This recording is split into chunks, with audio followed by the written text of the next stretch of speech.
Fala galera, beleza? Sejam muito bem-vindos a mais um episódio.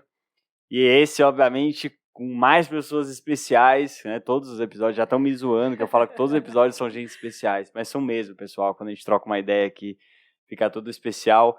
E ainda mais com quem a gente vai apresentar hoje. Então, nós estamos já no sexto episódio. Sexto episódio, eu tô perdendo a conta, isso é bom. Tice, e aí, como é que você tá? Tudo ótimo, tudo bom, pessoal? Estamos aqui em mais um episódio, estamos no sexto. Nem dá para acreditar que a gente já chegou no sexto episódio. E estamos juntos novamente aqui, a minha dupla.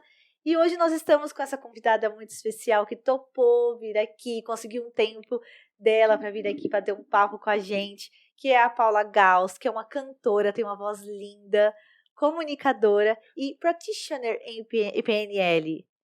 Né? É isso aí, falou direitinho. Falei direitinho? Olá a todos, como vocês estão? Espero que bem. É uma alegria estar aqui com a Tice, com o Pedro. E é muito bom a gente conversar, assim, aleatoriamente, sobre a vida, sem roteiro, né? Sem saber o que vai acontecer. Mas eu tô com boas expectativas nessa próxima hora que a gente vai passar juntos. Pô, que legal, não. Primeiro, obrigado demais por ter aceitado. Obrigada a vocês. Eu tive a oportunidade de conhecer a Paula numa entrevista que a gente deu juntos para a Regina, que já esteve aqui no programa também. E foi muito gostoso. A Paula, vocês vão conhecer mais, ela é encantadora. E, Paula, eu queria começar com uma pergunta facinho, que é: quem é Paula além do óbvio? Olha, a Paula além do óbvio é uma Paula quieta. Você acredita? Não. Introspectiva. Como assim? É muito louco isso, mas poucas pessoas imaginam. Eu sou uma pessoa extremamente, assim, extrovertida, né? Falante, comunicativa, artista, com um monte de, assim, criatividade. Mas eu tenho um lado super introspectivo. Eu tenho um lado meu que adora, assim, ficar num recolhimento, ficar sozinha, ficar, assim, ouvindo o meu interior. E as pessoas, quando descobrem isso, se assustam, falam assim: meu Deus, mas eu nunca imaginei que essa pessoa assim tão falante pode ter esse lado também. Eu acho que essa é a Paula além do óbvio. Caramba, gostei. E é engraçado que, de fato, não dá pra perceber. Eu, assim, olhando as redes sociais e o pouco que eu te conheço daquele dia, uma pessoa mega presença, comunicadora nata. Mas a gente, para se reenergizar, a gente precisa de silêncio. Eu preciso muito desse tempo comigo mesma, sabe? Isso é muito precioso para mim. Então, é o que me revigora. E eu acho que é um momento meu a sós com Deus, porque Deus está sempre comigo, né? Eu falo muito de Deus porque é uma força muito forte dentro de mim. Mas eu acho muito bom ter um tempo a sós com Deus, eu e Deus, assim. Então, eu gosto demais. Mas é claro que eu sou festeira, eu adoro ir tomar um drink no bar, eu adoro conversar, eu adoro dançar, eu adoro apresentar os programas, eu adoro fazer show, mas eu adoro também ficar nesses momentos quietinha. E o silêncio, você tipo, fica em casa, faz uma oração, ou não? Você gosta de ir, por exemplo, para algum lugar fazer essa oração? Eu gosto muito de ficar na minha casa, eu amo a minha casa. Eu gosto muito de ficar na minha casa, mas às vezes tem lugares que eu escolho ir sozinha, sabe? Que às vezes uma peça de teatro, eu falo assim, eu quero assistir essa peça sozinha. Porque essa escolha é muito importante, porque a gente sempre tem interferência de outras pessoas, né? Cada um tem uma vibe e às vezes é importante. Então, às vezes vocês podem me pegar e aí que as pessoas se assustam. Eu no teatro sozinha. É um lado B da Paula Gauss, né? Que Total. Tá sempre com um monte de gente. Que tá sempre tão comunicativa e falante. Nossa. Você sabe que isso de fazer algo sozinho, nós chegamos a comentar no primeiro episódio, que foi com a Mayra, né? Verdade. Que é cantora também, igual a você. E nós estávamos falando exatamente isso sobre fazer as coisas sozinhos, né? Como é difícil isso hoje em dia. Acho que ainda mais após a pandemia, que as pessoas ficaram mais reclusas em casa, hoje essa questão da sociabilidade é uma vontade muito grande das pessoas de encontrarem outras pessoas, né? Porque todo mundo ficou muito recluso, enfim. Mas a necessidade de ficar sozinho foi muito bom para todo mundo que ficou sozinho em casa, enfim, ficou mais distante dos amigos do trabalho, enfim, ficou um tempo sem ver algumas pessoas da família, esse tempo para se autoconhecer. Se ouvir, né? Eu vejo que as pessoas às vezes não se ouvem. A gente às vezes enche a nossa agenda e a gente deixa de se ouvir, a gente deixa de se conectar com a gente. Então, é muito importante isso. E eu também penso hoje, eu acho que nós, na nossa idade, na nossa faixa, eles são mais novos do que eu, mas na nossa faixa, é claro que é antes só do que mal acompanhado. Mas um dia eu ouvi a Bibi Ferreira, numa entrevista, ela me falou uma coisa que me tocou profundamente. Ela já tinha os seus 90 anos e estava no palco, dividindo o palco com uma orquestra, fazendo um show, acho que da Edith Piaf, alguma coisa assim. E aí a Marília Gabriela fez uma pergunta para ela no final do programa e ela fez assim: antes só do que mal acompanhado, nunca. Antes mal acompanhado do que só. E aí eu fiquei impactada, né? Eu tomei um susto e eu entendi que realmente, conforme o tempo vai passando, a tendência é essa. Porque as pessoas mais velhas, elas começam a ter uma sensibilidade maior e elas começam a aceitar mais coisas que nós jovens não aceitamos. Então, assim, eu tenho uma avó de 97 anos, ela tem Alzheimer, hoje ela está na cama, assim, meio fora do mundo. Mas, assim, quando ela não estava, e ela era só uma senhorinha que estava, assim, em televisão e tudo, aquela companhia da cuidadora era maravilhosa para ela. Era quem ela tinha para conversar. Agora, a gente não, porque a gente nós estamos na flor da idade, a gente tem 1000 opções. Mas eu percebo que o que é importante mesmo é a gente estar bem com a gente. Porque eu acho que a Bibi Ferreira é uma pessoa que sempre esteve bem com ela e a arte sempre preencheu ela. A minha vozinha também, ela sempre esteve bem com ela. E isso me inspira a hoje, desde já, apesar de amar o meu grupo de amigos e as nossas baladinhas e os nossos encontros, eu saber viver sozinha e eu saber me ouvir.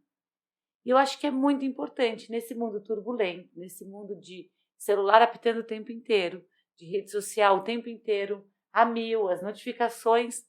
Às vezes a gente esquece de se ouvir.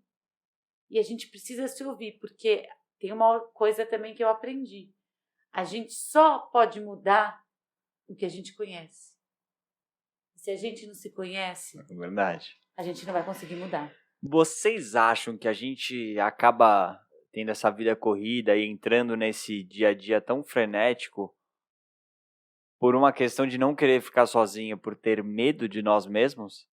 De enfrentar alguns problemas? Talvez. Mas eu acho, sabe o quê? Não sei se você vai concordar comigo, Tice. Pedro, também não sei se vai concordar. Eu acho que a gente está vivendo num mundo em que as pessoas valorizam aquelas pessoas que estão sempre enlouquecidas, que estão sempre loucadas. As pessoas dão importância Workaholic, para isso. né? Workaholic.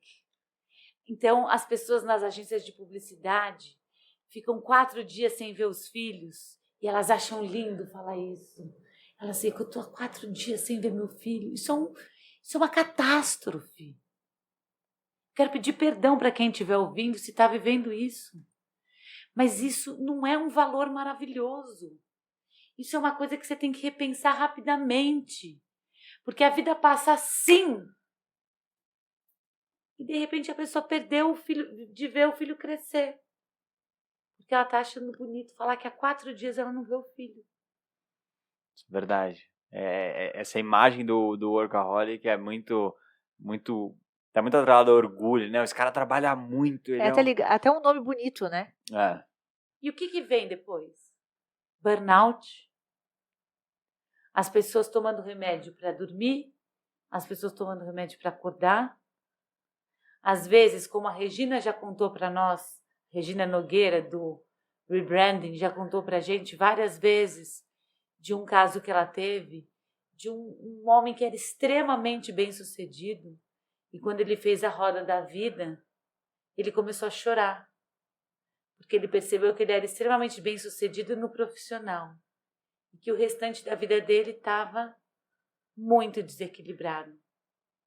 Que ele não tinha tempo para nada, que ele não tinha tempo para ver os amigos, que ele não tinha tempo para lazer, que ele não tinha tempo para a esposa, que ele não tinha tempo para ele. Mas o salário estava lá no topo. Ele podia comprar o que ele quisesse. Olha, eu estou falando com vocês e estou me arrepiando aqui. Porque é isso, mas a vida passa muito rápido. É verdade. Passa muito rápido. E os momentos e bens materiais qualquer pessoa pode tirar de você, né? Agora, as suas experiências e vivências são poucas, quer dizer, poucas não, ninguém pode tirar de você, né? Então, acho que isso é verdade. Você se dedicar muito tempo fazendo... obviamente que o trabalho faz parte do nosso cotidiano e a gente precisa fazer isso para sobreviver. Mas acho que tem que ter um equilíbrio. E a vida é uma roda. Se uma parte dela não tá Vai capengar. no eixo, vai capengar. Pega um quadrado e tenta rodar ele. Não Com vai. certeza. Eu acho que faz todo sentido. Associar isso a... Quando você associa a uma pessoa que trabalha muito, ela sente muito orgulho disso, é mais uma questão de, na minha visão, de gerações passadas, né? Então, a nossa avó trabalhava muito, cuidava... Como que eu não vou conseguir cuidar de um filho? 1 ou 2 filhos? A minha avó cuidava de 9. Como eu não vou dar conta disso? Minha avó dava conta da casa, dava conta, era casada, não tinha antigamente o marido não fazia parte dele tanto em casa quanto tem hoje na nossa geração. Eu acho que vem muito do contexto de criação, né? Essa ideia de ser uma pessoa que trabalha freneticamente, eu preciso disso, porque é o sentimento de ninguém faz melhor que eu, né? Então, um ego, então ninguém faz melhor que eu, então eu vou fazer por meu trabalho e vou refazer o trabalho dela, porque ninguém faz melhor que eu. E também tem o contexto de ser útil, na minha visão. Nós precisamos ser úteis, nós precisamos... como eu sou útil, como é necessária a minha presença aqui, como eu sou importante. Então, você se apoia no trabalho para ter essa recompensa, né? Com certeza. Eu vejo isso claramente, assim. E eu acho que em alguns momentos da minha vida eu já estive assim, nessa vibe, sabe? E era tanta coisa que eu não tinha tempo de me ouvir. E eu não tinha tempo de me perceber. Sabe? De tanta coisa que eu colocava, eu brinco. Eu aceitava convite para a inauguração de pet shop. Falar não é difícil. E é um gasto energético muito grande. Nada contra, eu amo pet shop, tá? É assim. Mas o que eu quero dizer é o seguinte, não é na minha área. E daí você vai num evento que não é a sua área, porque você tem que ir no evento, porque você quer abraçar o mundo, porque você quer conhecer todo mundo, porque você quer... Sabe? É complicado isso. É claro que a gente tem que aproveitar a vida, a gente tem que ver o que a vida traz, os convites. Vocês ficaram constrangidos? Alguém aqui é dono de pet shop? Não. Ah, bom, pelo amor de Deus. Senão eu mas estar ofendendo, mas você entendeu o contexto, sentido, né? Sim, pelo claro. amor de Deus, a cachorrinha da minha mãe, a Glória, ela vai no pet shop e eu vou no pet shop levá-la também. Levar a Glória no pet pet shop. Mas, traz a Glória aqui depois. Foi só para dar vou trazer. Foi só para dar um exemplo. É muito sério isso. A gente gasta uma energia gigantesca, assim, com essa coisa que vocês estão falando de não falar não, né? É verdade. De não saber falar não. Agora eu acho que tem sempre um medo por trás. Concordo com você. Tem um medinho por trás. Mas o medo do que especificamente? Se enxergar.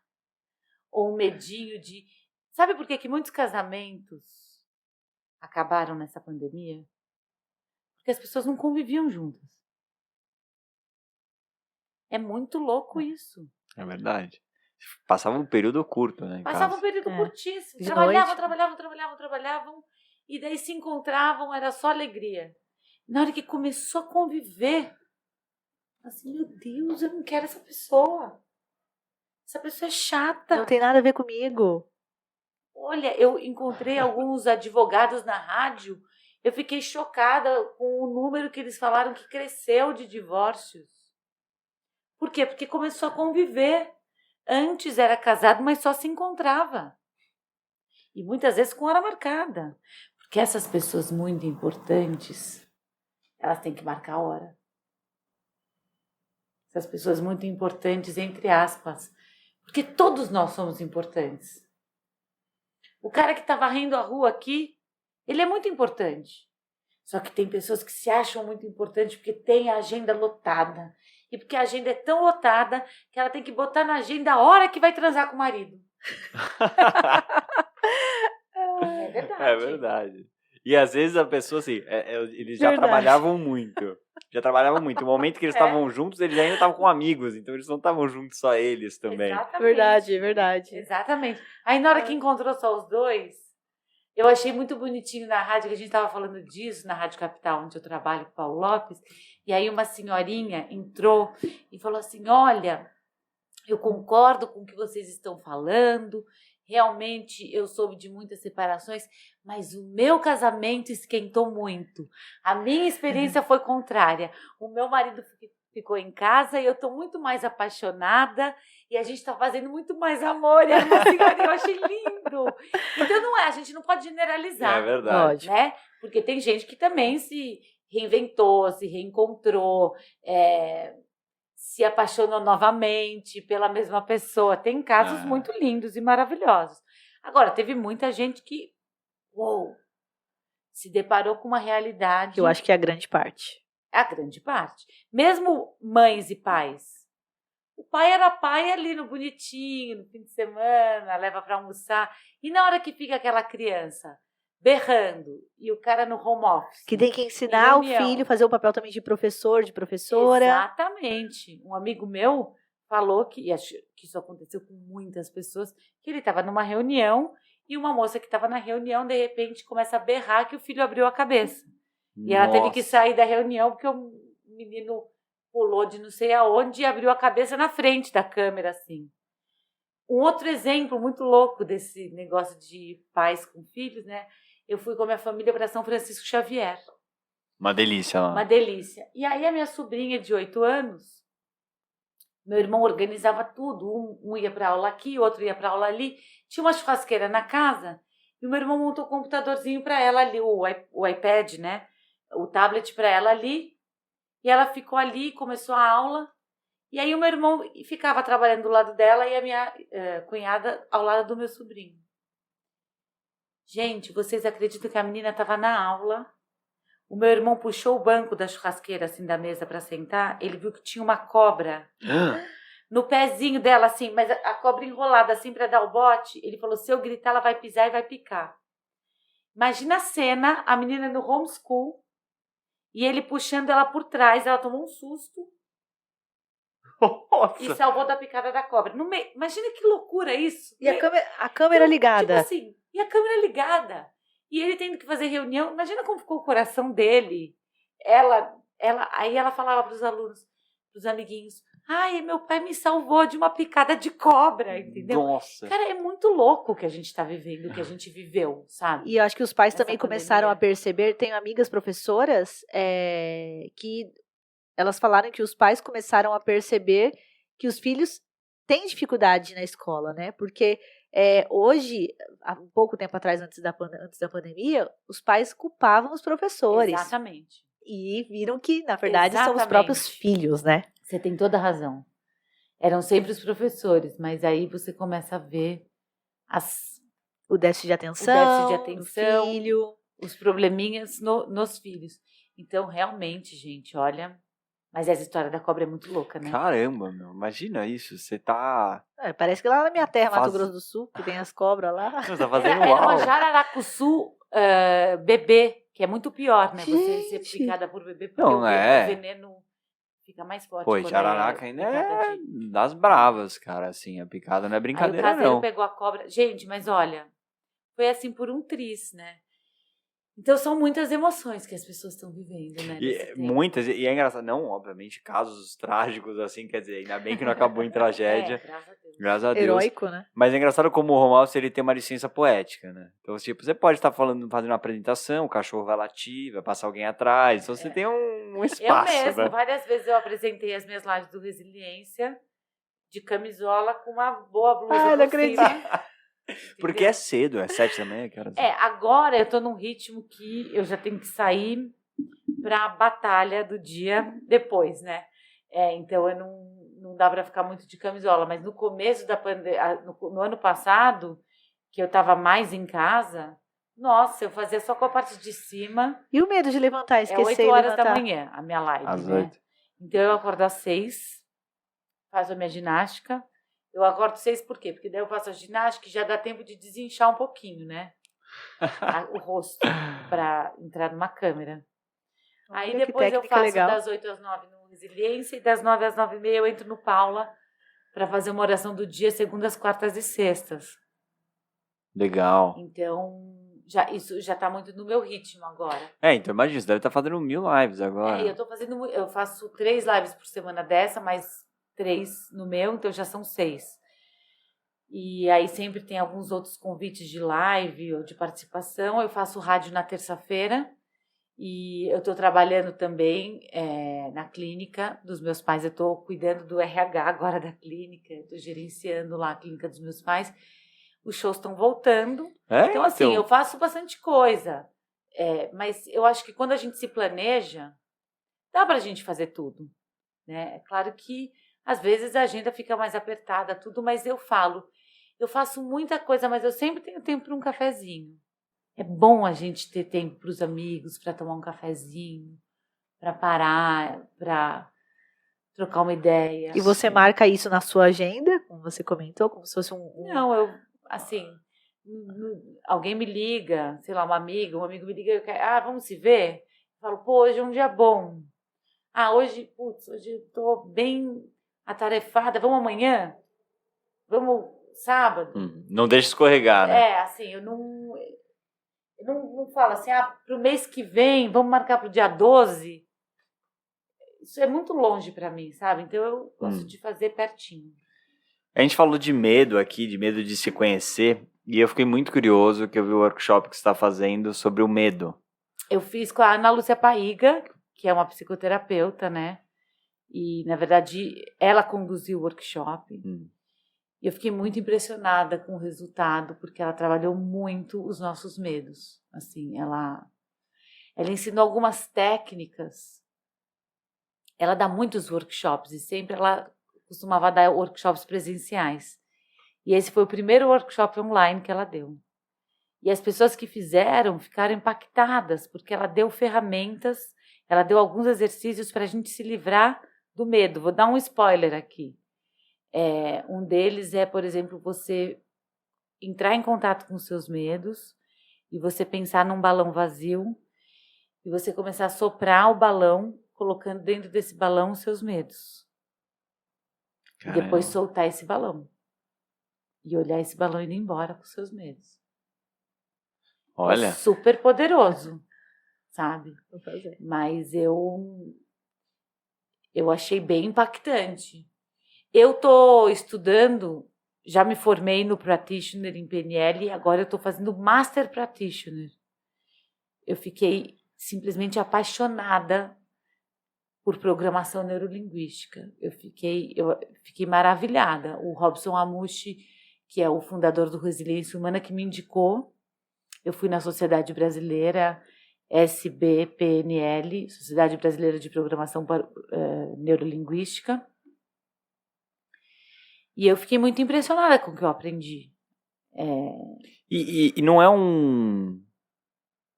não é tratamento, como que se coloca isso? A PNL é um conjunto de ferramentas que você conquista, que você ganha, para você lidar com você mesmo e com as suas relações e com a sua comunicação.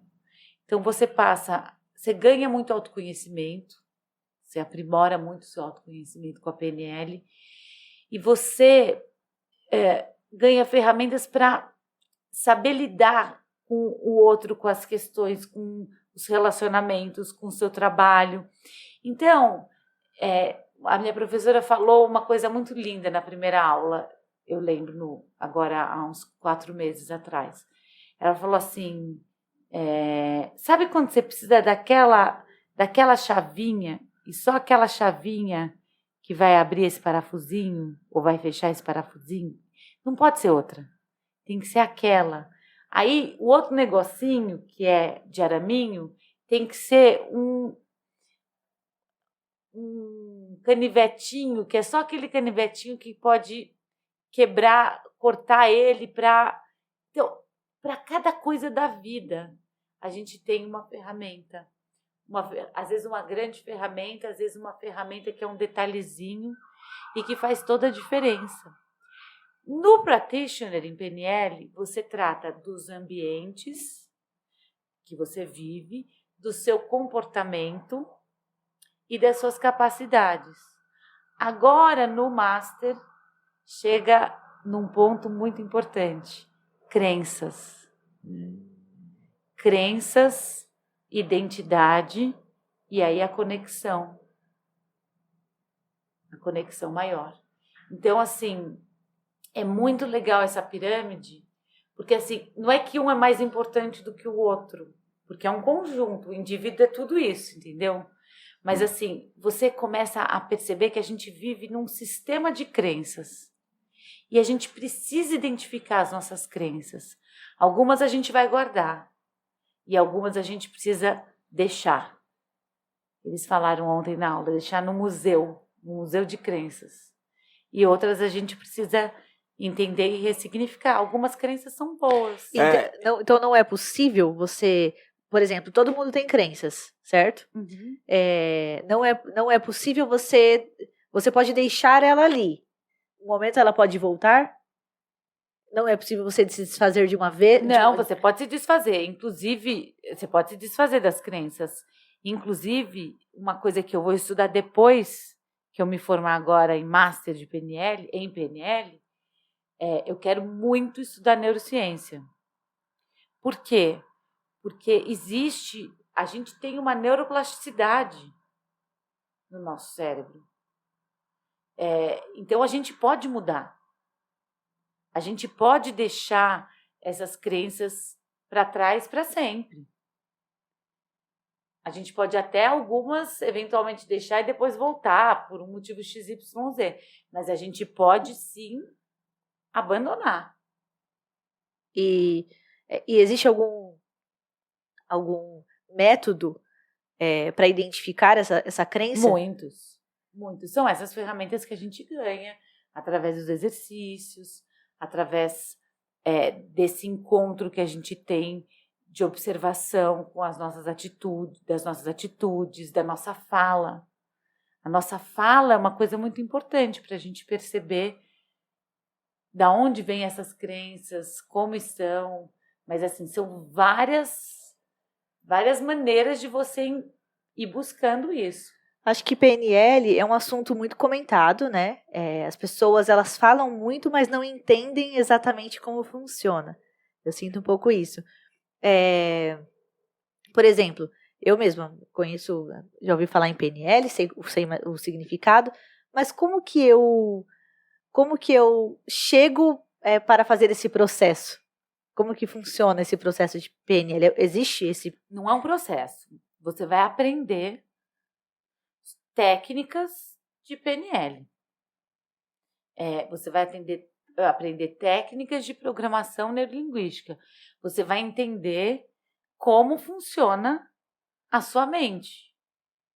E essas ferramentas, elas vão te ser muito úteis para você ressignificar algumas coisas, para você apurar algumas atitudes suas que você repete e que estão te levando para um lugar que não é bacana.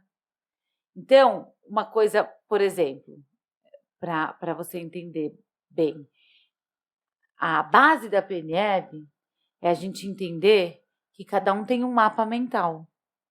O meu mapa é completamente diferente do seu. E talvez eu colocar o copo aqui fora do porta-copos, para o meu mapa, não significa absolutamente nada. E para o seu é uma ofensa, porque eu estou estragando a mesa do podcast. Cara, bem de pessoa para pessoa mesmo. Você entendeu? Cada um tem um mapa. Então, o que a PNL te convida a entender que cada um tem um mapa. E você, a partir do momento que você entende isso, você adquire ferramentas para você sair de um estado atual. Então, assim, vamos supor, o meu estado atual é estar em conflito com a Tice. Qual que é o meu estado desejado? Estar bem com a Tice. Então, eu vou ganhar ferramentas para entender o teu mapa mental, para te acompanhar e também colocar aquilo que eu acredito.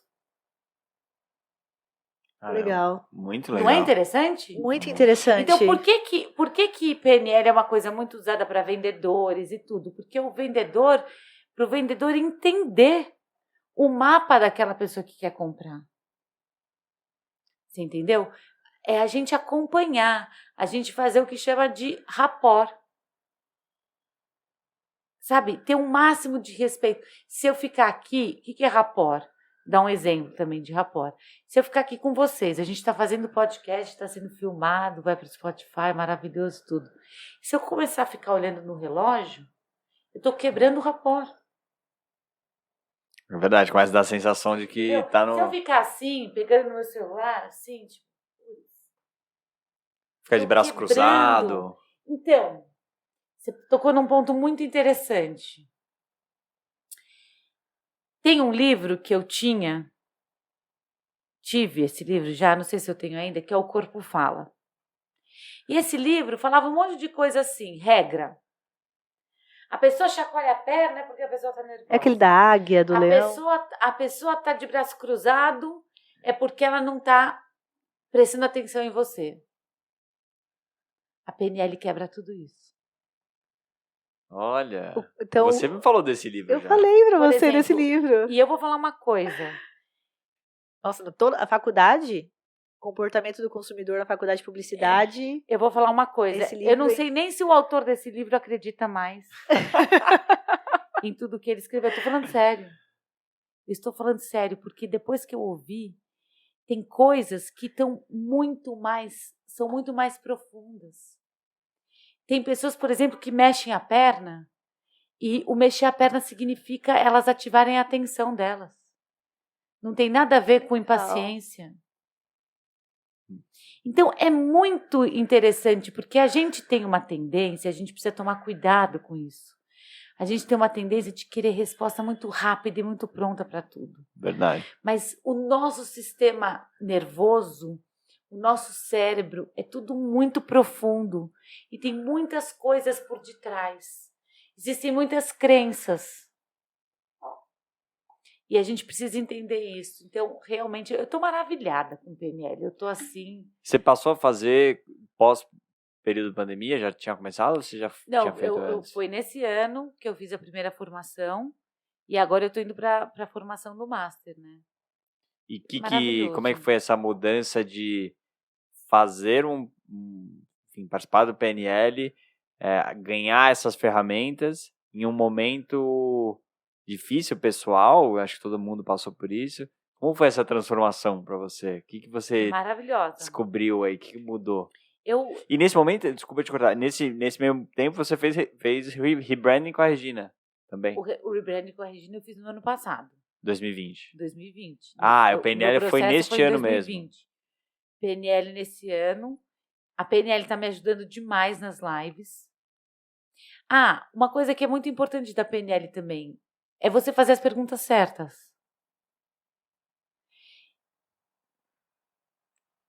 Ninguém gosta de mim. Ninguém quem? Ou então assim, ninguém gosta de você? É muito louco isso, porque é uma coisa muito simples, mas as pessoas... todo mundo usa. Todo mundo? você começa... Agora, também eles falam uma coisa lá que é muito legal, que é o seguinte, que também você tem que dosar certo, porque senão você vira o practitioner e não o practitioner. Então você começa a fazer muita pergunta, você tem que se controlar um pouco. Mas é interessante, porque você olha e você faz PNL, você percebe como que na publicidade a gente é manipulado. Ah, com certeza, é verdade. Entendeu? Agora, para mim, ajudou demais. Eu acho que ajudou muito no meu autoconhecimento, tem ajudado muito nas minhas lives. E eu estou criando um mecanismo, e acho que já estou conseguindo ajudar algumas pessoas. Porque o que acontecia comigo era o seguinte, eu terminava a minha live no Resiliência falando, eu sou Paula Gauss, cantora e comunicadora, não sei o que, tanana, mas as pessoas escreviam assim, doutora, eu quero fazer terapia com a senhora. Doutora, eu quero fazer terapia com a senhora. Como que eu faço para marcar hora? Aí eu falei, Robson, o pessoal quer fazer terapia comigo. Ele falou assim, minha amiga, vai se preparar, vai se formar para isso. E ele que me incentivou. Agora a minha meta no ano que vem é fazer constelação. Eu quero estudar constelação e quero estudar neurociência. Caramba. A gente chegou a comentar de constelação aqui com a Regina, Falamos né? um pouco, brevemente, foi bem no final do podcast, até porque é complexo. é complexo, né? Explicar, enfim. Mas é um assunto muito interessante, essa questão de constelação, de PNL. Eu não consigo imaginar, eu queria até te fazer essa pergunta, porque eu tenho certeza que vai ser a dúvida de muitas pessoas que vão estar escutando, se eu quiser começar a entender o PNL, curso, enfim, como que a pessoa começa isso? Como ela lê um livro? Como que ela... Olha, eu sugiro... veja bem, eu não estou fazendo nenhuma propaganda aqui, porque eu sou aluna paga do curso, tá? Eu não tenho bolsa, nada. Não. A Sociedade Brasileira de Programação Neurolinguística é muito bacana, porque é do Gilberto Cury, que pegou da fonte. Ele trouxe para o Brasil há muitos anos, lá dos Estados Unidos, de 2 homens que criaram a programação neurolinguística. Então, ele trouxe da fonte. Então, é uma escola que todo mundo indica muito, porque vem da fonte, entendeu? Da técnica de programação neurolinguística original. No YouTube tem muitos vídeos da SBPNL e as pessoas podem começar perfeitamente vendo vídeos. E ele vai explicar o que é neurolinguística. Aí vai ouvir uma técnica disso, uma técnica daquilo. Aí no começo parece grego, mas aí você vai entendendo. De repente você pode ler um livro. E eu super indico fazer o curso, porque o curso vai ser bom para você em qualquer área que você atuar. Eu tenho um objetivo hoje, que eu nem sabia que eu tinha esse objetivo tanto no início do curso, mas hoje está mais aflorado em mim, que é efetivamente me tornar uma terapeuta e ajudar as pessoas, além do que eu já faço. E eu acho que é uma coisa que eu vou me dar muito bem, porque eu estou começando a fazer isso com algumas pessoas que estão precisando de ajuda, e eu acho que já está sendo bacana, eu estou começando a ajudar as pessoas. Mas, assim, para qualquer pessoa, independente de querer ser terapeuta ou não, vai fazer, é muito maravilhoso. Existem cursos extensivos, como o que eu estou fazendo, que é presencial, eu vou segundas e terças lá para a escola, durante 3 meses. Então, o practitioner foram 3 meses, agora vão ser mais 3 meses, e você pode fazer também intensivo. Tem, assim, 4 dias, que é dia e noite, que é mais puxado. Então, assim, é muito interessante para qualquer pessoa de qualquer área. Então, para quem não quiser trabalhar com isso, simplesmente se envolver, entender para si mesmo, seria vídeo no YouTube, livros, fazer um curso mais rápido. Para quem quer se profissionalizar, não, eu acho que o curso de 3 meses tem um monte de gente que não quer ser profissional e quer simplesmente aprender as ferramentas e usar para a sua própria vida. Mesmo de 2 meses e meio. Serve para qualquer pessoa, é só questão do tempo do curso, mas é o mesmo conteúdo, entendeu? Entendi. É muito legal. E eu te perguntei como é que foi as mudanças em você nesse período tão conturbado aí, o que você viu de diferente ou o que isso potencializou, enfim, todos esses âmbitos profissionais que você atua, cantora, comunicadora e futura já... Futura terapeuta. De PNL. Eu acho que o verbo que eu escolheria para, assim, resumir essa minha primeira formação é o verbo acompanhar. Em vez de você querer conduzir, você acompanha. E eu aprendi muito isso, eu estou aprendendo muito. Então, eu acho que eu estou menos briguenta, que eu tinha essa tendência. Eu estou menos briguenta. Eu estou acompanhando mais mesmo. Legal isso, assim, né? A gente tem muito uma tendência de querer liderar tudo na nossa vida, né? Eu tenho muito essa tendência. Ou eu tinha muito. É claro que às vezes a gente dá aquelas derrapadas. Sem E dúvida. a gente precisa entender, vocês que estão ouvindo a gente aqui, a gente precisa entender que derrapada faz parte da vida. Que nós somos todos imperfeitos. E que a gente derrapa, às vezes a gente cai, daí a gente levanta, começa de novo, aprende de novo. Isso é muito importante. Não, é verdade. E tem uma coisa que eu falo muito sobre errar, que eu acho que é muito interessante. Eu até aí vou usar exemplo de trabalho, né? Quando alguém da sua equipe erra no trabalho, então, ou tem medo de errar. Eu sempre falo que o problema não é errar. O problema é você errar e não parar para analisar o seu erro. Assim, o que aconteceu? O que me fez levar aquele erro? Qual foi a consequência? E aí, bola para frente. Next, vida que segue. Porque se você não para pensar, você comete o mesmo erro de novo. E aquele erro não te trouxe nada de relevante para você aperfeiçoar. Pelo menos a minha visão, né? Então, eu acho que errar é muito interessante quando você para e pensa no que você errou. Se você não pensar e só for vivendo, como a gente falou lá no começo, atropelando tudo, aí eu acho que o erro, ele pode... Você tem toda a razão. É que tem gente que não está preparado para ver o erro. Ainda não está no tempo de ver o erro.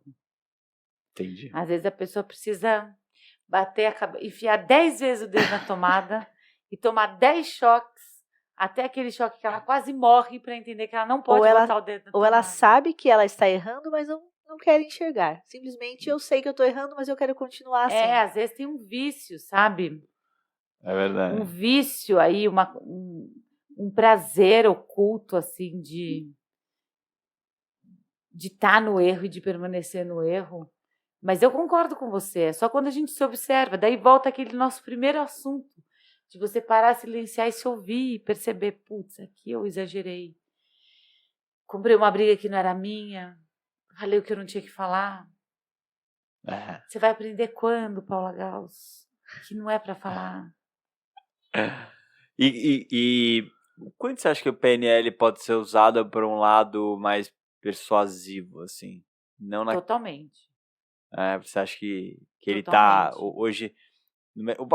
Eu desconheço profundamente, assim, não tenho conhecimento profundo do PNL para dizer, por exemplo, como coaching, que a gente até conversou com a Regina, que ele tá mega comercializado, vamos dizer assim. O PNL tá nesse ritmo de... Não tá. Acho que o PNL não tá tanto, mas eu acho que as pessoas buscam, e como tudo na vida, tudo pode ser pro lado bom ou pro lado ruim. Tem gente que pode aprender isso e usar pro lado ruim. E usar, sim, para manipular as pessoas. Mas quando você une uma ferramenta dessa com fé e espiritualidade, você vai usar para o lado bom. É uma coisa a mais para você se aprimorar e para você ser uma pessoa melhor. E eu digo, na minha fé, para você ser bênção na vida do outro. Eu quero ser bênção na vida da Tícia, eu quero ser bênção na sua vida e eu estou aberta para que vocês também sejam bênção na minha. Essa, para mim, é a conta da vida. Então, eu busco essas técnicas, particularmente, para melhorar e para ser uma pessoa cada vez melhor. Agora, provavelmente vai ter gente que, inquestionavelmente, vai usar, não é nem para uma persuasão saudável, mas é para uma manipulação. Será que tem professor? Que pena para a pessoa, né? Não. Que pena, com certeza. Essa pessoa não desconhece leis básicas da vida, que tudo que a gente faz... aí já são valores, né? Exatamente. A gente já chega nos valores e não nas crenças, enfim. Exatamente.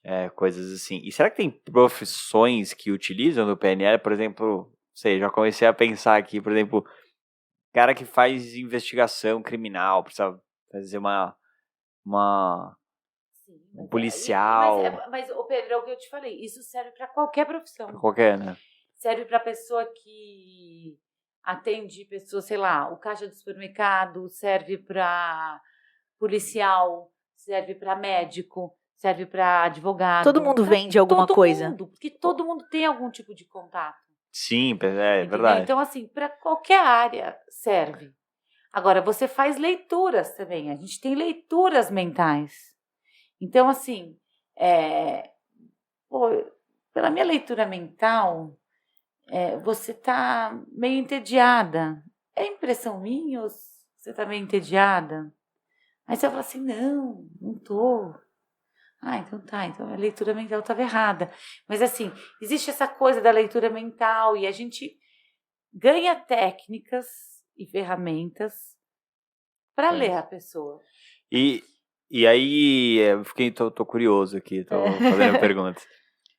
Você falou muito de ler o outro e ler o ambiente, mas a parte inicial é se ler ou não? É sempre de fora para dentro? É sempre ler o ambiente ou ler o outro? Não, é sempre de dentro para fora. É sempre se entender para entender o outro. Você se coloca nas situações.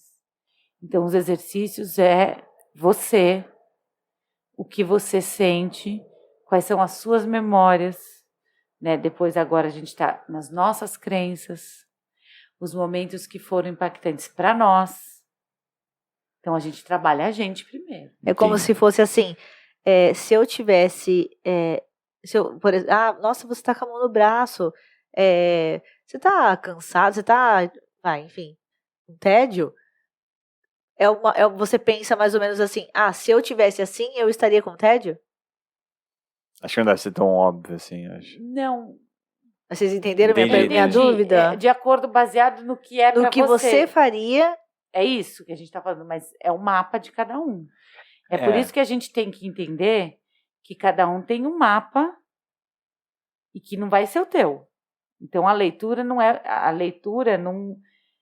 Você tem o seu mapa, a pessoa tem o dela, e daí você vai observar essa pessoa. E eu não sei se eu consigo te explicar, mas você vai, talvez seja a partir da sua experiência, sim, a partir de uma coisa que, sei lá, se para mim, no meu mapa, é displicente eu fazer isso, talvez se você fizer isso, eu fale assim, nossa, ele está sendo muito displicente. Aí sim, você falou. Se colocar no lugar do outro, ver histórico de vida, ver o porquê, então acho que... E vocês acham que, não sei em que idade que seria interessante incluir isso na vida de um adolescente, de uma criança, não sei, mas você acha que teria que ter um PNL na escola, no desenvolvimento desse ser humano? Super interessante. Por exemplo, ontem minha professora deu um exemplo maravilhoso. Ela falou que ela estava com a netinha na casa dela e com a filha, mãe da netinha, e que daí a filha dela virou para a netinha e falou assim, fulaninha, você é muito teimosa.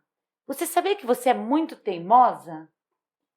E daí disse que ela botou as mãos assim, do lado na cintura, e falou assim, mamãe, eu não sou muito teimosa, eu estou muito teimosa.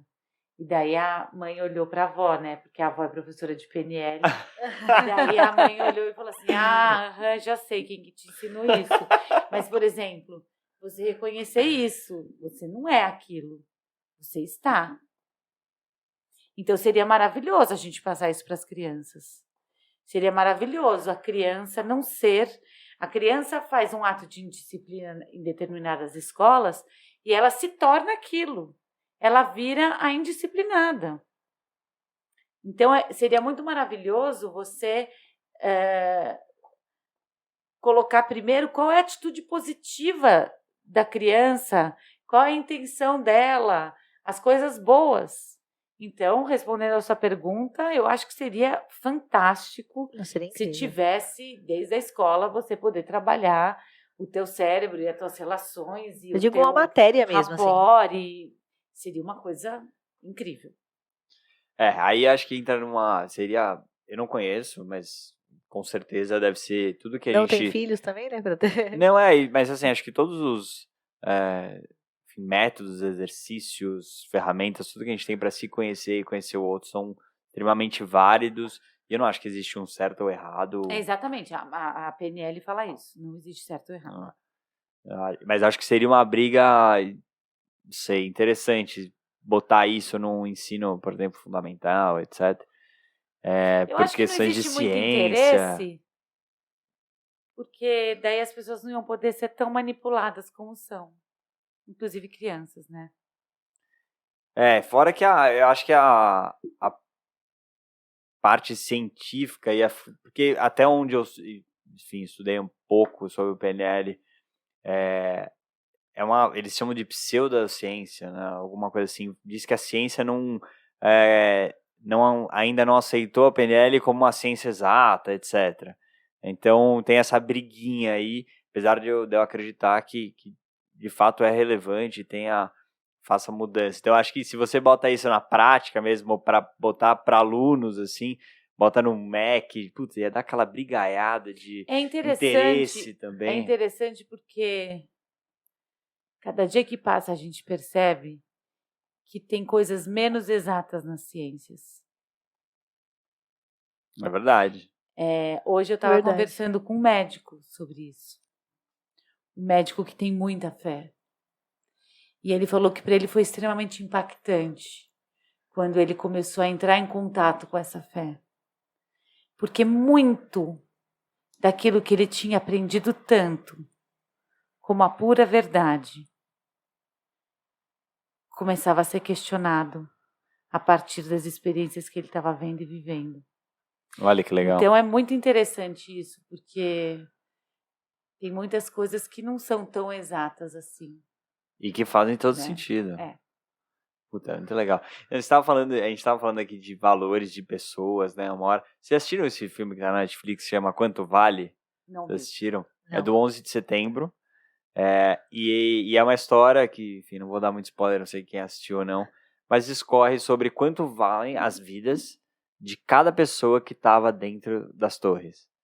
Porque o governo chega numa conta de, tinha CEOs e tinha pessoas que eram office boys, faxineiros e tal. Então, para esses caras eu vou dar esse valor, quem é CEO de indenização, e para quem não era tão importante eu vou dar esse.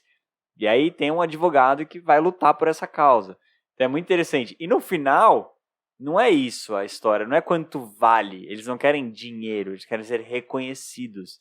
Então é muito legal isso, acho que encaixou bastante com esse Isso papo. é um grande absurdo, né, se a gente for pensar. Porque 20 anos depois, aquele CEO poderia ter perdido tudo e o office boy ou o faxineiro poderia ter virado CEO. Como que faz essa conta? Exato, como que faz essa conta? E o cara que era o CEO, ele tinha muito mais...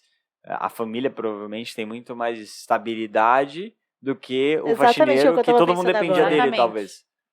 Então um ponto interessante de Exatamente pensar. o que eu pensei quando você falou. Eu vou procurar ver. Vejam, vale muito a pena. Quanto Mas tem vale? as cenas? Não tem.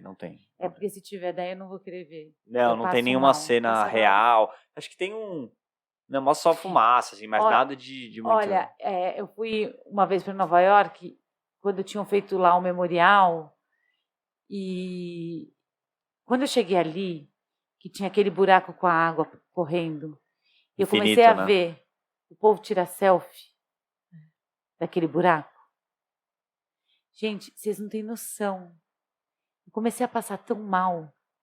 Foi um negócio espiritual seríssimo que eu tive. Aquilo me fez tão mal, porque eu falei assim, gente, como é que as pessoas podem tirar foto, selfie, nesse buraco onde aconteceu essa tragédia? Para mim, no meu entendimento, as pessoas tinham que estar ajoelhadas orando, pedindo pelas famílias, mentalizando um amor para essas pessoas que morreram dessa forma tão drástica. Você tirar foto naquele buraco. Vocês não têm noção, eu fiquei um dia inteirinho passando mal. Mas passar mal, de passar mal. mesmo, porque eu não me conformava. Eu não entro naquele museu nem se vocês me pagarem. Eu não entro. Aí outro dia eu estava vendo Fantástico, vieram umas cenas inéditas de lojas, de lugares próximos. Eu não consegui dormir aquela noite. De pensar naquilo, sabe? Porque é uma coisa que a gente não imagina. Você imaginou, o prédio caiu ali, e você está aqui, e você tinha que fechar a tua janela, e de repente batia e quebrava a tua janela, escombro. Nossa. É muito bizarro, É né? pesado demais. É muito pesado, gente. É muito pesado. Mobilizou o mundo inteiro. Nossa. Não, é, assim, surreal acreditar que conseguiram fazer aquilo e com a frieza que fizeram, né? Assim, Vamos até mudar de assunto, né? Porque esse podcast é muito maravilhoso. Pois é. É verdade. Coisas positivas. Eu tenho até uma pergunta sobre... Falando sobre... Quer mais água? Quer que eu pegue pra você? Mais água? Não, mas não precisa. Não tem problema nenhum. Não tem Ninguém cortes quer. aqui. Aqui não tem cortes. É tudo, quem sabe faz ao vivo. Isso aí. Enquanto isso, vou perguntando para ela, você vai escutando, tá? Paula, uma pergunta. Em relação a... Eu gosto muito de Big Brother, né? Sou julgada às vezes por isso. Só que eu assisto, por trabalhar com marketing, eu assisto no contexto mesmo de analisar o comportamento de quem tá lá. Eu acho muito engraçado como as pautas são envolvidas em cada edição. Como, por exemplo, no Big Brother do ano passado, a pauta foi feminismo, dessa foi de cancelamento das redes sociais, enfim, cada um busca aí abordar, mas na verdade, quem aborda essa pauta, quem cria essa pauta são os próprios integrantes ali. E o pessoal de fora vai entrando, de quem está assistindo a casa, vai observando e vai se envolvendo, né? Não sei se você é uma pessoa que já ouviu falar do programa, como que funciona o programa do Big Brother, mas eu acho que quando você foi falando de PNL, eu acho que tem tudo a ver com PNL em relação ao Big Brother, ao reality show, não necessariamente o Big Brother, né? Mas aos reality shows. É você observar as pessoas que assistem, que curtem reality show, acho que não assistem só com o objetivo de ver a vida do outro ali 24 horas. Eu acho que é mais um contexto de observar mesmo o comportamento do outro. Você não acha? Olha, eu acho que é muito interessante a gente olhar o comportamento do outro. Desde que antes a gente olhe o nosso. Porque eu acho que existe uma tendência de você, não de você, Tice, né? Das pessoas. Olharem o comportamento, ficarem o tempo inteiro observando o comportamento do outro e não se observar. Então, quando você estuda comportamento, inclusive o seu, é maravilhoso. Eu acho que é super válido. Mas eu acho também que, querendo ou não, existe ali um pouco de... Apesar do tempo, com o tempo as máscaras vão caindo, mas existe ali uma encenação, entendeu? Existe ali uma câmera ligada, e uma câmera ligada faz você não ser necessariamente exatamente como você é na sua vida. Você acha que as pessoas conseguem manter isso durante tanto tempo? Eu acho que gasta uma energia grande, mas eu acho que muita gente sim. Eu também acho. Eu acho que muita gente... eu acho que, claro, que tem as derrapadas, chega uma hora que você tá cansado, que você não tá nem mais aí pra câmera, mas assim, eu acho que não é a vida como ela é. Nossa, com certeza não. Eu não acho de jeito nenhum que é a vida como ela é. E eu acho que pessoas que estão lá dentro são bem diferentes fora. Se não falar, 100% diferente. Fora da casa. O que você é quando ninguém tá te olhando? O que você é quando ninguém tá te vendo? Sabe? Porque ali é uma coisa assim... E eu não sei até que ponto não existe uma manipulação, inclusive da emissora, de alguns aspectos que vão dar mais ibope. Com certeza. Acho Entendeu? Que os personagens são criados pela emissora, na minha visão. Será? Eu acho que tem uma coisa assim... Quem é que vai me garantir que a Tice não tá com o Pedro lá no Big Brother e de repente vai pro confessionário e daí os caras falam assim, o Pedro se liga, que o Pedro tá querendo te derrubar. E daí você não fala nada, mas aí você vai com essa informação E daí você chega raivosa você tá entendendo? Eu não sei se é uma coisa direta, olha, você tem que ser assim. Mas umas botadas de pimenta. Eu te falo isso porque eu trabalho há 12 anos, há 13 anos na Rádio Capital. E o Paulo Lopes, que é meu professor de comunicação, ele ama ver o parquinho pegar fogo no programa. Ele ama quando começa a ter discussão no debate, né? Entendeu? E ele sabe botar pimenta. Entendeu? Então, eu acho assim, que tem o lado do comportamento de cada um, é muito legal, é muito válido.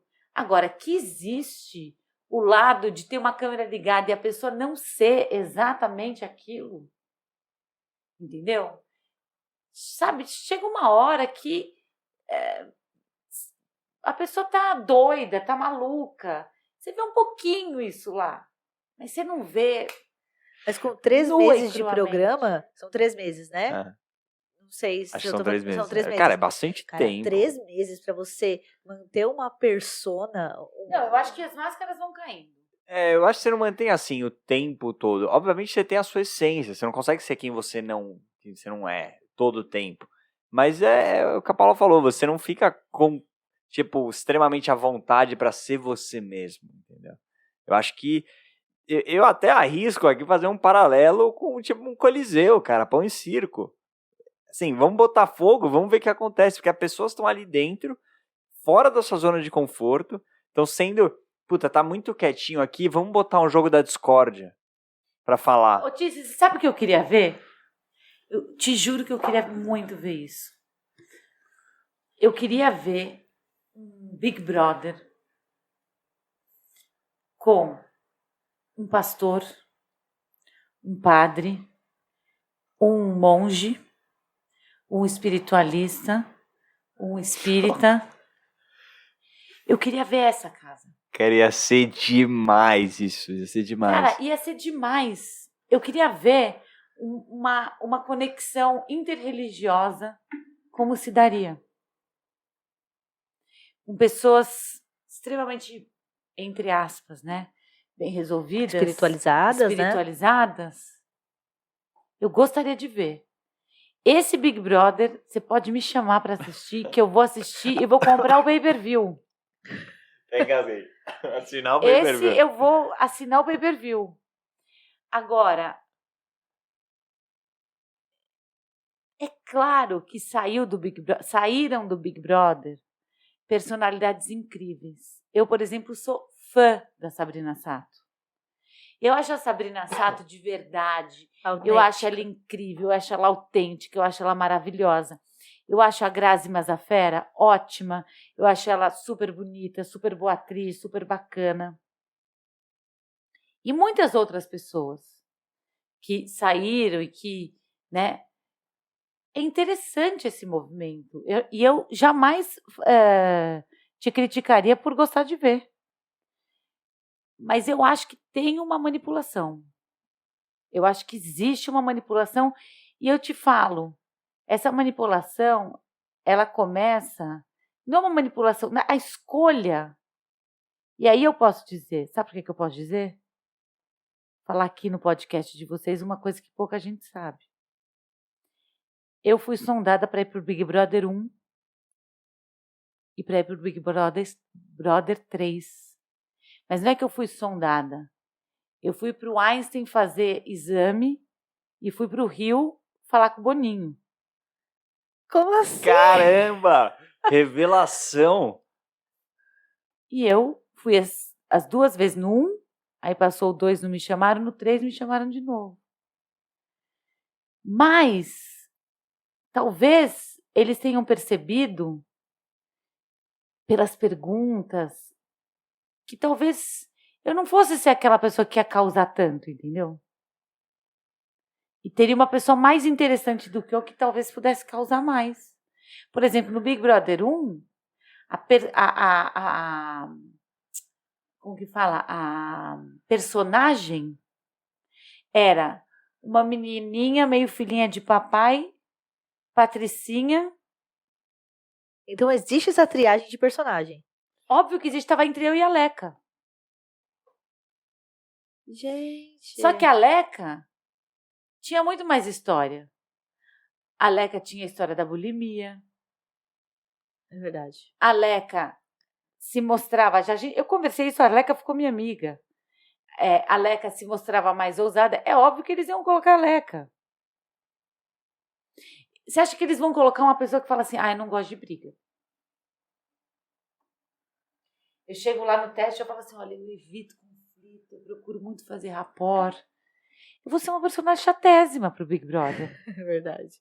É igual uma novela, assim, tem os papéis. Agora, eu posso chegar também. também, eu posso chegar lá e o Hunter fala assim, olha, eles precisam de uma mulher espevitada. E aí eu sou atriz formada, eu posso chegar e falar assim, olha, eu não aguento nada que falam pra mim, porque eu saio rasgando, eu tenho uma TPM constante, aí vão falar, é essa. Entendeu?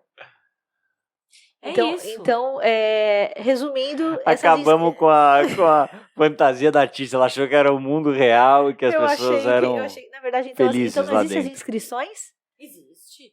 Agora existe. Mas naquela época, quando o Big Brother não existia, era uma coisa que vinha de Portugal e que... Nossa, um reality show aparece sendo filmado.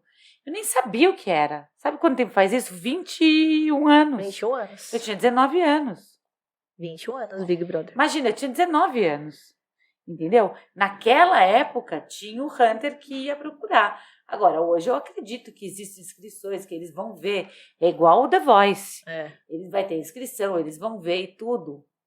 Mas tem os produtos interessantes. E eu não tenho medo de falar isso. Eu acho a Globo incrível. Eu não sou aquela pessoa que critica a Globo. Eu acho a Globo muito, muito foda. Eu acho que eles produzem muito bem. Eu acho que eles fazem tudo muito bem. Eu acho que é tudo muito bem feito. Tão bem que eles conseguem produzir e criar. Claro, não é que eles criaram, tá? Vou colocar bem, porque senão depois eu posso ser mal interpretada aqui. Mas a Juliette é um fenômeno. Eu ia chegar nesse ponto, concordo. A Juliette é um fenômeno. A gente chegou a conversar sobre isso. Ela é uma mulher incrível. Ela é ótima, ela canta bem, ela é linda, ela é divertida. Ela mostrou a personalidade dela. Ela mostrou a que vê, ela mostrou o coração dela. Através da Globo. Porque ela poderia ser a Juliette, linda, incrível e boa cantora, e podia estar lá no barzinho, no interior de não sei aonde. Quantas Juliettes tem no Brasil? Quantas Sabrina Satos tem por aí? A Globo é muito boa em trazer esses talentos, sabe? Eu acho que traz mesmo. Trazer e enraizar os talentos, não só trazer e passar desapercebido depois. Eles chegam e ficam, né? Alguns, né? Alguns passam. Mas alguns chegam e ficam. Eu, em relação a Juliette, né? Eu acho que realmente rolou uma manipulação em relação... Eu acho ela uma fofa, assim, olhando, eu não a conheço pessoalmente, né? Não cheguei nem perto, mas pelo que eu assisti, porque eu assisti o programa inteiro, né? E realmente, eu acho que o que mais chamava atenção nela é que ela era verdadeira demais. E ali todo mundo fingia demais ser quem não era. Nitidamente. Você percebia que Carol Conká, a Lumena, enfim, forçavam uma situação, mas como as câmeras mostravam o que eu sou com você aqui agora, depois eu estava lá no quarto conversando com a Paula, eu era outra pessoa. Então, mostrava muito essa questão do o que você é capaz de fazer por dinheiro. Você é capaz de ficar 3 meses fingindo ser quem você não é por dinheiro? Ou não? Quando a máscara cai, né? Em que momento que a máscara cai? O momento que a máscara cai é quase o final do programa, que aí você começa a criar birra de alguns personagens, vai votando, enfim, de alguns participantes, você vai votando e o público vai tirando. Mas eu acho que a Juliette, ela ganhou o público sendo verdadeira demais. Até demais que para algumas pessoas ela era chata demais por ser verdadeira, sem noção, né, como chamavam ela, e para algumas deixa ela ser quem ela é. Não existe certo ou errado, ela é verdadeira. né? E a Globo, ela soube muito mostrar isso na edição, né? A edição era Então. claramente mostrava que a música que colocavam pra ela, as músicas, por exemplo. Porque a Globo viu o produto que ia ser. Isso. Então, é isso que eu acho. Acho que ela tinha, obviamente, potencial, tem todo o mérito, mas a Globo tem um trabalho fortíssimo pra montar esse personagem que é ela. Entendeu? Eu acho que ela saiu de lá e, assim, cara, você é essa pessoa a partir de agora. Entendeu? Não, pra você ter uma ideia, saíram de lá, quando ela saiu, já começaram a gravar o documentário dela. Cara, ela saiu com quantos? 9 milhões? 25. 25 milhões de 25 seguidores. milhões. Você entrou com 2 mil. Sei lá. Não, ela saiu Entrou com, com- me falaram que ela saiu com não sei quantos contratos Assinado, milionários. Avon, vários. Não, muito. Bizarro. Mas qual que é o nome do que faz a propaganda? O Gil. O Gil também. Gil do Vigor. O Gil do Vigor. Ele também foi um produto, inclusive, não sei se vocês assistiram a final do Big Brother, mas nos VTs era ele. Era como se só tiraram, na minha visão, só tiraram o Gil para ser um dos finalistas, porque ia ficar empatado entre a Juliette e todo mundo queria que a Juliette ganhasse. Então ia rolar essa disputa de torcida, né? Mas é por isso que ele não foi pra final. Mas a Globo sabia do produto que ele era, também como a Juliette, e os VTs foram todos pra ele. Todos enfim, eram ele. Rola essa manipulação aí, com certeza. Bom, eu acho que é isso. Nosso papo vai chegando pro final. Falamos de muita coisa. Falamos hein? de muita PNL. coisa. PNL, De falamos medo, de de medo, escola. de trabalho, de tudo. Acho que foi De Big muito. Brother. De Big Brother. Finalizamos com Big Brother. Paula, muito obrigado por Eu ter que agradeço vocês. aceitado o nosso convite, por ter compartilhado sua experiência, falado aí do PNL, o quanto ele tá mudando sua vida e o quanto ele pode mudar a vida dos outros. E quem quiser te acompanhar no Resiliência, no seu Instagram, como é que Meu é? Instagram é Paula Gauss, Paula H, G-A-U-S-S. E eu tô às segundas, quartas e sextas no Resiliência Humana, que é Resiliência _ Humana, com o meu programa lá às 8 horas da manhã. Muito legal. Gente, quem ainda não se inscreveu no nosso canal, se inscreve lá no canal Papo Além do Óbvio no YouTube. No Instagram, Papo Além do Óbvio também. Ativa o sininho e tem o TikTok também, que a Ti se alimenta, adora o TikTok. Então segue a gente lá também, tá bom? Então, é isso. Muito obrigado. Paula, muito obrigada. Foi um prazer receber você aqui. Prazer todo meu. Obrigada por você ter vindo aqui. O papo foi tão gostoso. Gente, a voz dela é incrível, né? Você que tá escutando, eu a voz amei estar com suave, vocês. delícia escutar. Obrigada. E muito obrigado, meu parceiro, por Tamo mais um junto sempre. episódio. Tamo Valeu. Tamo junto. Muito obrigado. E Tchau, é isso, gente. pessoal. Obrigado. Valeu. Tchau. Tchau.